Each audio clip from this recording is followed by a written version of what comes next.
হয়, বৰ্তমান মই উপস্থিত আছো চৰাইদেউ জিলাৰ সাপেখাতী আদৰ্শ চিকিৎসালয়ত আৰু আদৰ্শ চিকিৎসালয়ৰ আন্তঃগাঁথনিকে আদি কৰি বিভিন্নসমূহ দিশ আচলতে দেখাবলৈ চেষ্টা কৰিছো। যি সময়ত চৰকাৰে স্বাস্থ্য বিভাগে সৰফৰ কথা কোৱা দেখা যায়, বিভিন্ন ধৰণৰ সংবাদ মাধ্যমৰ আগত কথা কোৱা যায়, কিন্তু আমি সৰজমিন তদন্ত কৰি প্ৰকৃত দৃশ্য আমি দাঙি ধৰিবলৈ চেষ্টা কৰিছো আৰু দৃশ্যই কেতিয়াও মিছা কথা নকয়। আমি পোনপ্ৰথমে দেখাবলৈ চেষ্টা কৰিছো এই যি আচলতে আদৰ্শ চিকিৎসালয়খনৰ যি আচলতে আন্তঃগাঁথনিক পুতৌ লগা দৃশ্য, এই চকু কপালত উঠাব সচেতন মহলে আচলতে ইয়াক লৈ আশ্চৰ্য প্ৰকাশ কৰিছে। কি ধৰণে কেনেধৰণে আচলতে স্বাস্থ্যখণ্ড চলি আছে। অসমৰ মুখ্যমন্ত্ৰী হিমন্ত বিশ্ব শৰ্মা ডাঙৰীয়া সেই সময়ত যে 2013 চনত স্বাস্থ্যমন্ত্ৰী হৈ থাকোঁতেই কংগ্ৰেছ চৰকাৰৰ দিনতে স্থাপন হৈছিলে এই আদৰ্শ চিকিৎসালয়। 100খন যি আচলতে বিচনাযুক্ত চিকিৎসালয়ৰ নামত কিন্তু বৰ্তমানে 30খন বিচনাযুক্ত এই চিকিৎসালয়খনৰ এই দুৰ্গতি এতিয়া চকু কপালত আছে। মই সামগ্ৰিক পৰিৱেশটো দেখাবলৈ সতীৰ্থ কেইবাজনক অনুৰোধ জনাইছো। এই চৰকাৰী আচলতে আচবাববোৰ এনেধৰণে আলু এখনিকে কোনো ধৰণৰ গুৰুত্ব প্ৰদান নকৰাকৈ এনেকে পৰি আছে। আৰু দ্বিতীয়খন স্ক্ৰীণত আমি দেখাবলৈ চেষ্টা কৰিছো ইয়াৰ শৌচাগাৰকে আদি কৰি বিভিন্ন ধৰণৰ যি আচলতে কক্ষ এটা কদৰ্যময় পৰিৱেশে আচলতে বিৰাজ কৰিছে। যিসমূহ আচলতে আৱাসগৃহসমূহৰ আচলতে ভাঙি শেষ হৈ যোৱা অৱস্থা হৈ গৈছে, যাৰ আন্তঃগাঁথনি পুতৌ লগা দৃশ্য চকু কপালত আহিছে। মই এই সন্দৰ্ভত অসম জাতীয়তাবাদী যুৱ ছাত্ৰ পৰিষদৰ চৰাইদেউ জিলাৰ সম্পাদক আছে, মই আপোনাক সুধিব বিচাৰিছো এই বিভাগৰ শেহতীয়াকৈ যি ছবি কি ক'ব? হয়, অতি দুখ লগা। আচলতে যি সময়ত ৰাজ্যৰ মাননীয় মুখ্যমন্ত্ৰী ডক্টৰ হিমন্ত বিশ্ব শৰ্মা ডাঙৰীয়াৰ নেতৃত্বত ৰাজ্য চৰকাৰখনে আচলতে উন্নয়নৰ ঢাক ঢোল বজাই থকা আমাৰ পৰিলক্ষিত হয়, ঠিক তেনে মুহূৰ্তত আচলতে সমগ্ৰ অসমবাসীৰ কাৰণে স্বাস্থ্য বিভাগৰ যিটো পয়া লগা অৱস্থা, এয়া অসমবাসীৰ কাৰণে দুৰ্ভাগ্যজনক বিষয়। আজি আপোনালোকে য'ত আছে, আমি চৰাইদেউ জিলাৰ আদৰ্শ চিকিৎসালয়ত আছো। এই আদৰ্শ চিকিৎসালয়ৰ যিটো আন্তঃগাঁথনি, যিটো আচলতে পৰিৱেশ আপোনালোকে দেখিছে নিশ্চয়, 100খনযুক্ত বিচনাযুক্ত এখন চিকিৎসালয়, কিন্তু ইয়াত আচলতে যিটো পৰিৱেশ, এই পৰিৱেশটোৱে আচলতে কি বুজাইছে? ইয়াত আপোনালোকে চিকিৎসকৰ অভাৱ। আজি যদি আমাৰ ৰোগীসকল আহে কিন্তু চিকিৎসাৰ কাৰণে অভাৱ, ৰোগীসকলে আচলতে এইটো ভুগিব লগা হৈছে। আজি সন্ধিয়া যদি আপোনালোকে আহে, সন্ধিয়া কিন্তু চিকিৎসক নাথাকে, গতিকে চিকিৎসকৰ সম্পূৰ্ণভাৱে অভাৱ আছে। গতিকে এই অভাৱখিনি আমি বিগত দিনসমূহতো আচলতে বিভিন্ন ধৰণৰ সংবাদ মাধ্যমত আমি প্ৰকাশ কৰিছো, সংবাদ মাধ্যমৰ জৰিয়তে আমি ৰাজ্যৰ মাননীয় মুখ্যমন্ত্ৰী মহোদয় আহ্বান জনাইছো, কিন্তু আজি তাৰিখলৈকে আচলতে কোনো ধৰণৰ এই স্বাস্থ্য বিভাগৰ আমাৰ চৰাইদেউ জিলাৰ বিভিন্ন প্ৰান্তত থকা স্বাস্থ্য বিভাগসমূহ কিন্তু অতি এটা জৰাজীৰ্ণ অৱস্থাত আছে আৰু অতি চিকিৎসকৰ অভাৱত কিন্তু আজি পৰিলক্ষিত হৈছে। গতিকে আজি চৰাইদেউ আদৰ্শ চিকিৎসালয়ৰ ইয়াত ডিব্ৰুগড় চিকিৎসা মহাবিদ্যালয় আচলতে আধা অংশ ইয়াতে সমগ্ৰ বয়বস্তু ইয়াতে থাকিব বুলি আমাক জনাইছিলে।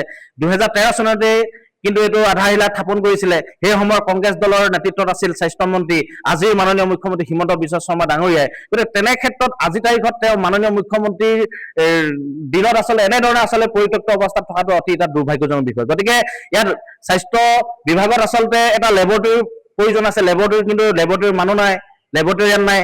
গতিকে বিভিন্ন ধৰণৰ অভাৱ অভিযোগ আছে। এটা চিৰিঞ্জ আচলতে ৰোগীসকলে কিনি ল'ব লগা হয়।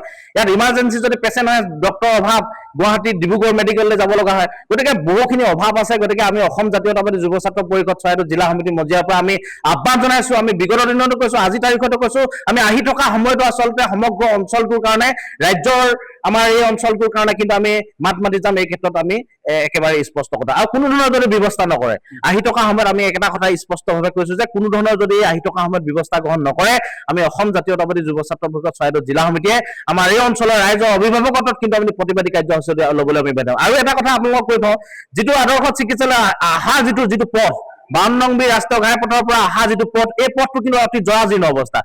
আপোনালোকে দেখিছে যে যিখন ব্ৰিজ আছিলে, এই ব্ৰিজখন আমি বিগত দিনত সংবাদ মাধ্যমত প্ৰচাৰ কৰাৰ লগে লগে তাত দুদিনৰ পাছতে তেখেতে নিৰ্মাণ কৰিছিল, কিন্তু আজি তাৰিখলৈকে পথটো কিন্তু নিৰ্মাণ নকৰিলে।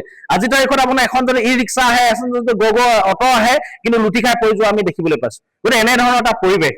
গতিকে আমি অসমবাসীৰ ৰাইজৰ স্বাৰ্থত সমগ্ৰ যিটো স্বাস্থ্য বিভাগ, স্বাস্থ্যমন্ত্ৰীগৰাকীয়ে ইয়াৰ ওপৰত বিহিত ব্যৱস্থা গ্ৰহণ কৰিব লাগিব। আৰু চৰাইদেউ জিলাৰ যিহেতু আমাৰ যুটীয়া সঞ্চালক বিষয়া আছে, যুটীয়া সঞ্চালক বিষয়া এই ক্ষেত্ৰত কিন্তু পদক্ষেপ গ্ৰহণ কৰিব লাগিব, নহলে যুটীয়া সঞ্চালক বিষয়াৰ কাৰ্যালয় কিন্তু আমি ঘেৰাও কৰি দিম। এই কথা একেবাৰে স্পষ্ট। গতিকে এই কথাখিনি আমি একেবাৰে স্পষ্টভাৱে কৈছো যে স্বাস্থ্যৰ ক্ষেত্ৰত কিন্তু কেতিয়াও গাফিলতি কৰিব নালাগিব। স্বাস্থ্যই হৈছে পৰম ধৰ্ম।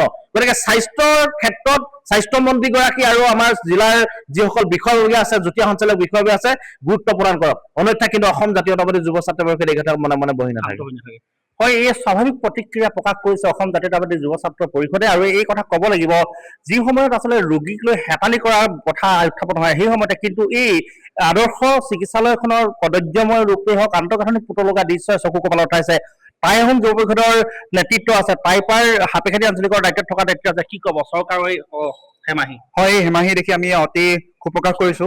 আমাৰ প্ৰায় 60খন গাঁৱৰ ৰাইজে আমাৰ ভুক্তভোগী, আৰু এই স্বাস্থ্য বিভাগৰ আমাৰ ককাইদেউ কোৱা মতে 2013 চনতে আমাৰ আধাৰশিলা স্থাপন কৰিছিল আৰু 16 চনত মুকলি হৈছিল। আৰু এই মুকলি হোৱাৰ স্বত্তেও আমাৰ যিটো উন্নত হ'ব লাগিছিলে সেইটো হোৱা নাই। আমাৰ এক্সৰে কৰিবলৈ কাৰণে ৰোগীসকলে ব্যক্তিগতভাৱে কৰিব লগা হয়, টেকনিচিয়ানৰ অকণমান অভাৱ। তাকে আমি খুব প্ৰকাশ কৰিছো, যাতে আমি এইটো আৰু অলপ উন্নত কৰি দিয়ে স্বাস্থ্য বিভাগে, আমি তাকে খুব প্ৰকাশ কৰিছো। আৰু আমাৰ টাইপা সাপেখাতী আঞ্চলিক টাইপা সমিতিয়ে আমি মুখ্যমন্ত্ৰীক আহ্বান জনাইছো। ধন্যবাদ। মুখ্যমন্ত্ৰীয়ে সেই সময়ত আচলতে 2013 চনত আধাৰশিলা স্থাপন কৰিছিল আৰু 2016 চনত কাৰ্যগত সময়ত আচলতে এই চিকিৎসালয়খন নামত 100খন বিচনাযুক্ত, কিন্তু বৰ্তমান 31খন বিচনাযুক্ত চিকিৎসালয়ৰ এই অৱস্থাই চকু কপালত হৈছে। স্বাভাৱিকতে স্বাস্থ্য বিভাগৰ ফোঁপোলা স্বৰূপে কি উত্তৰ প্ৰকাশ কৰিব, কি হ'ব অতি লক্ষণীয় বিষয়। হয়।